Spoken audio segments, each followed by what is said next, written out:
Hi everyone, it is currently the 9th of September 2012, and I first want to start off by saying thank you for everybody who stopped by for the interactive live chat earlier on today.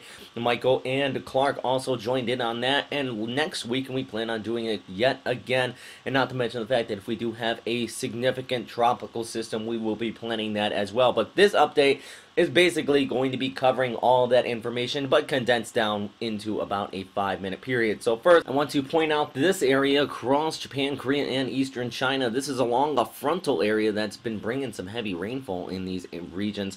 Really, it's starting to show the signs of the northeast monsoon at the very least, but also going to be seeing some thunderstorm activity across western portions of Japan, even off towards Hokkaido. There's a flood risk. And then as we look down towards the tropics, I have a low pressure area right here, and another one off there towards the east.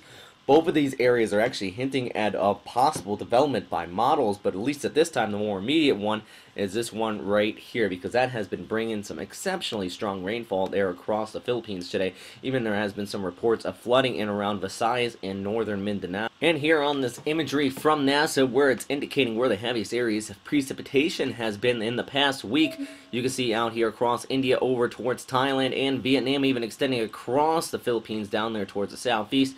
That big monsoonal trough has been continuing to kick up some heavy rain showers, but more immediate once again though is that low pressure area.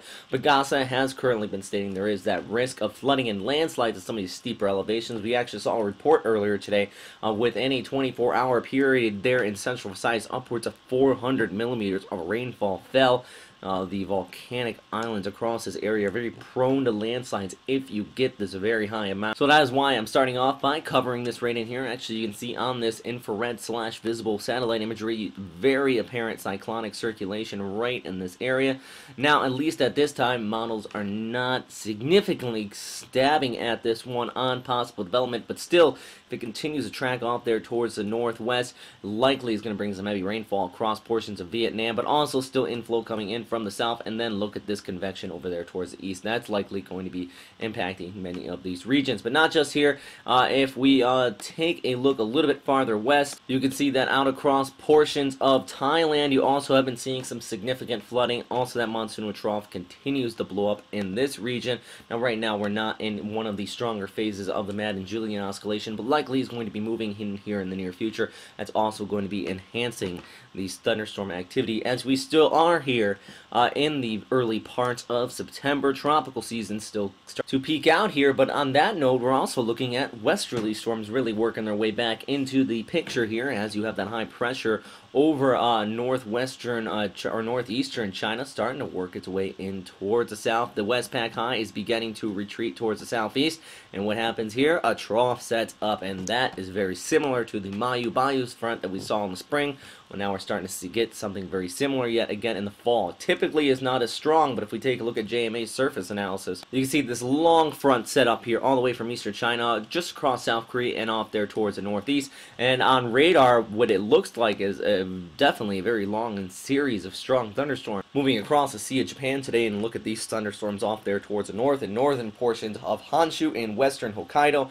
Already flood warnings and ground loosening rain warnings have been issued across some of these areas due to these intense storms moving through. Now, in Tokyo, though, it doesn't look like any significant rainfall is going to be falling, but still on Monday and Tuesday, as this front continues to push off there towards the east, definitely there is that risk. And even look down towards Shikoku, that flow coming in from the south is hitting some of these areas as well, so definitely the risk there. Okinawa, it doesn't look like you're going to get seeing something very significant. Still, some isolated showers are popping up all across this area. Now let's take a look at the model outlook, because we're talking about Japan here, also some of the southern Japanese islands, because there's a few models being exceptionally bullish on possible cyclone or typhoon development going into the mid to latter part of this coming week. And this is actually the European model. It was much stronger earlier on today about this storm system over the South China Sea. Now you can see it's picking up more so on this one towards the northeast of Palau, pulling it off there towards the north around the western periphery of the Westpac High there towards the east.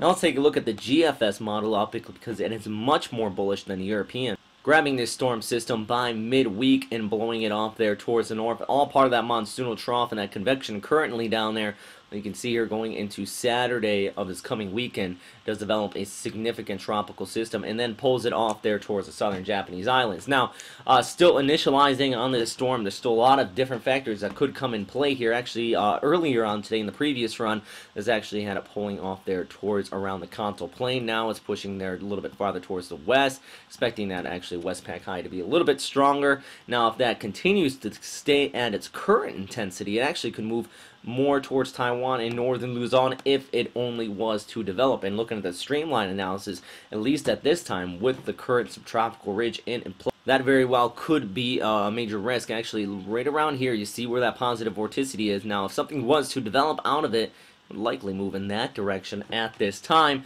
Now, granted, this is an ever-evolving process, but just one thing I do want to note here. And also look out here towards the South China Sea. We've been talking about this low-pressure area right in here. At least at this time, it does look like it's going to continue to track towards the west, given the current overall background flow, granted on this streamline analysis currently showing out here across the tropics. So definitely going to be watching all of this going into the coming days, especially through the early part of this coming week. So please continue to check back in here at westernpacificweather.com. If you did not watch our live chat, you can always go back and re-watch it over again.